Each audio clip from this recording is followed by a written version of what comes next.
Adidas is the sponsor of one of the most important road marathons in the world. And any shoe that Adidas names after this marathon should bear some connection to that race, right? This is the Boston 12, and it's time to see if Adidas has made a good Boston.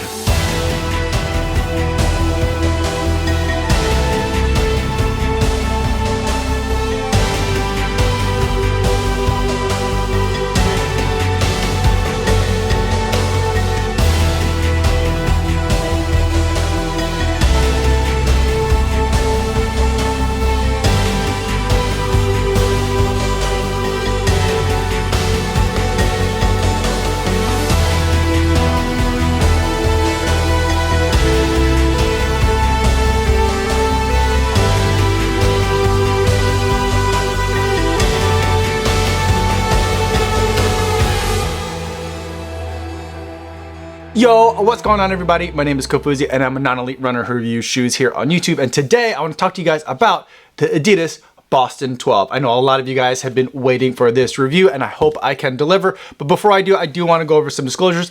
I believe this is a pair of shoes that I bought myself. Sometimes Adidas sends me shoes, but I think this is one that I bought. So they didn't send it to me and they're not paying me to make this video, and no one's gonna get a chance to preview any of my footage or my thoughts before you guys get a chance to see this video on YouTube. So with that disclosure out of the way, let's talk about the Adidas Boston 12. First, let's go over some specs on the shoe. It's a 38mm stack height shoe with a 7mm drop, giving us 31mm of stack height in the forefoot. And we've got 3 different ingredients in this shoe. The top layer that we see here is Light Strike Pro. That is Adidas's premier racing foam.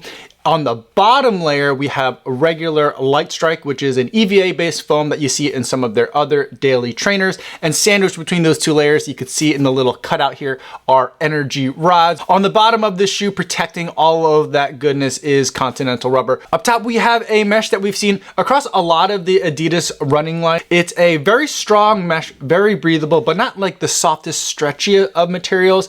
It does a good job though of making sure everything stays locked in at some of those higher kind of forces that may be generated when you're trying to run a little bit faster. There is one very big difference though this year compared to some other years that I've seen in the Boston, is that there's kind of like an extra layer of padding right here, these black parts of material that kind of is a softer material that not only comes out but then folds over on itself before it sits on top of the tongue. It seems like a lot of extra protection to add to a shoe that's intended, I believe, to prevent lace pressure from being too uncomfortable on the top of the foot. Around the back of the shoe, we have very minimal structure back here, and we have a couple of bumper pads to make sure that the shoe stays snug on top of the back of the heel.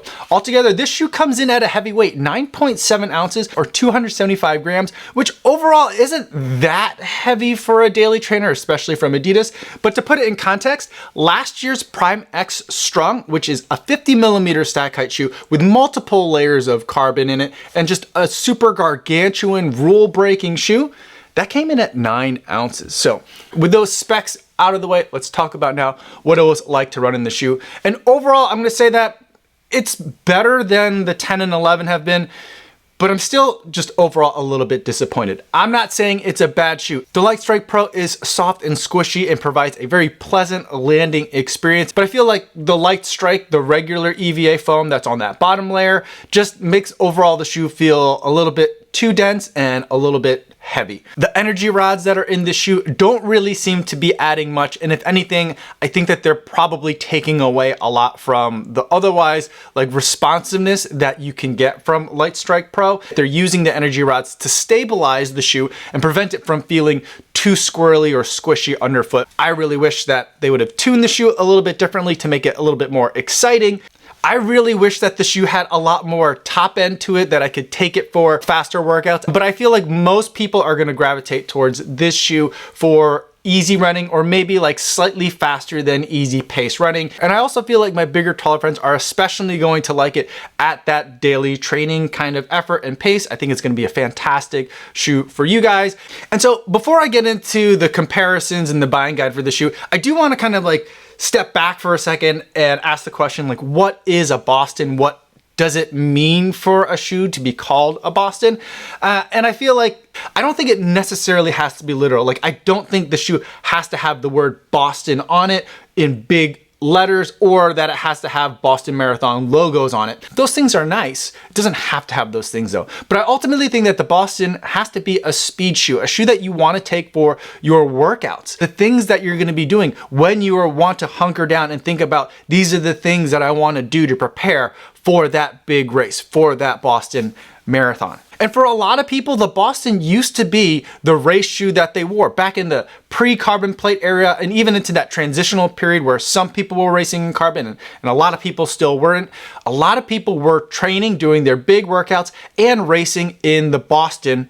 And I just don't feel like that's what the Boston from Adidas has been doing in any of the past few years that they've been making this shoe. So even though the Boston 12 is better than the Boston 10 and 11, at a time when the Boston Marathon itself is more popular than ever, the fact that there's such a gap between the Boston 12 and the Boston Marathon just continues to be a disappointment for me in the Adidas lineup. Or maybe I'm just asking for too much.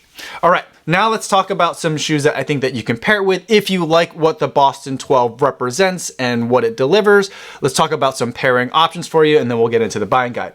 I think that for a race day option, if you're liking the Boston 12, I think that a racing shoe that is easy for me to recommend to you is going to be the Adidas Adios Pro 3. It's full light strike. It's got carbon energy rods, different than the energy rods that are in the Boston 12. And so it's giving you a lot of great responsiveness, a lot of great impact absorption, and a really great snap for every single stride. The uppers fit similarly across both those shoes, even though the Adios Pro 3 doesn't have the extra cushion pads on the top of the foot. So I feel like if you're comfortable in the Boston 12, you're gonna be very comfortable racing in the Adios Pro 3. And I think for a workout shoe, because I think if you're liking the Boston 12, you're probably liking it as a daily trainer. For workouts, I think that you should reach for the Takumi Sen 9 or the Takumi Sen 8 if you can find it. Those two shoes are pretty much identical. This is again another Light Strike Pro full midsole with energy rods. These aren't carbon energy rods though, so they're going to be a little bit more similar to the rods that we see in the Boston 12, but this shoe is just super springy and fast. It is a much lower stack height shoe at 33 millimeters in the heel, but for your 5K, 10K racing or running workouts at those efforts, this is an absolutely fun shoe to be able to run in. But if that Takumi Sen 9 is too minimal for you in terms of that lower stack height feel, then I think the other way that you can go in terms of pairing for workouts would be the Primex Strung, and I have the Primex Strung version 1, which is 9 ounces, so lighter than your Boston 12, but also just super fun to be able to run in. There are 2 layers of carbon elements in this shoe, and it's all Light Strike Pro in terms of the cushioning. This could be a really fun shoe to take on your longer runs if you're putting marathon effort or maybe even some half marathon effort miles into those long runs. That's a shoe that's going to be absolutely fun for you to be able to run in. So I normally only like to pick 2 shoes for pairing options, but Adidas has such a wide library of shoes. I'm going to put 3 in there and give you a quartet of shoes that you could have as your Adidas lineup. Now let's talk about the buying guide and some of the competition for the Boston 12, and I do think there's a lot of really good competition. The Boston 12 comes in at $160, which I feel like if the Boston were delivering, I'd feel like would be a fantastic price. For me, the Boston 12 is a little bit of a disappointment. Again, maybe my standards are set a little bit too high. Maybe I'm comparing it a little bit too much to nostalgia and shoes that no longer exist anymore. But let's take a look at where that $160 price point sits.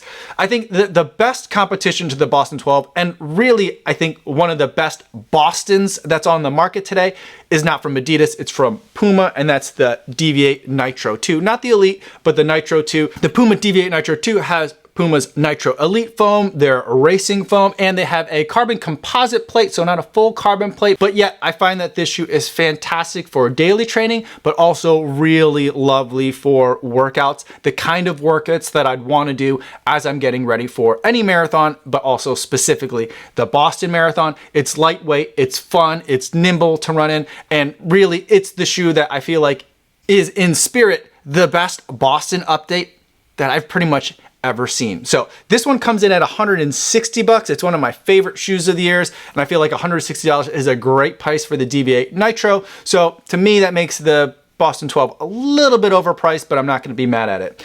The other competition that I think also is worth looking at in terms of competition to the Boston 12 is another Adidas shoe, one that I've already talked about, and that's the Takumi Sen 9. I feel like for me, this encapsulates a lot of what the Boston used to be, or what I would use the Boston for. And that's for threshold workouts, mile repeats, even all the way up to VO2 max workouts. I think it's going to be really good there. Even some of my longer run workouts, I feel like the Takumi Sen 9 can definitely handle it, because while it is kind of like a low slung 5K, 10K racer, there is 33 millimeters of stack height in the heel of the shoe, and it's Light Strike Pro, and it's really nice and bouncy, responsive, and I feel like it's just a super fun shoe to run in a wide variety of situations. And that shoe comes in at $180, so $20 more expensive than the Boston 12, but in my opinion, it's definitely worth that extra 20 bucks to get the Takumi Sen 9, because even though it's marketed as kind of like a 5K, 10K racer, it's really versatile and fun for marathons to pick up. You might not be racing in it, but it's a really fun workout workhorse of the shoe. I also have my 5K PR in last year's version, the Takumi Sen 8. So those are my thoughts on the Boston 12. I'm sorry, I know a lot of you guys really have been loving this shoe and have been waiting for me to be beaming about it in this review video, but I just feel like it's got a little bit more that it needs to go to get to kind of like Puma DV8 Nitro 2 level, or basically back to its roots as a true Boston namesake commemorative shoe. So if you have any other questions, feel free to put them in the comments down below, or better yet, stop by the live stream that I do Monday through Friday over on the Kofuzi Run Club channel. I'd love to talk to you guys in the chat. That's all I have for today, everybody. Thanks so much for making it all the way to the end of this video. Hopefully you guys are staying safe out there on your runs, and I will see you in the next one. Yo, what's going on?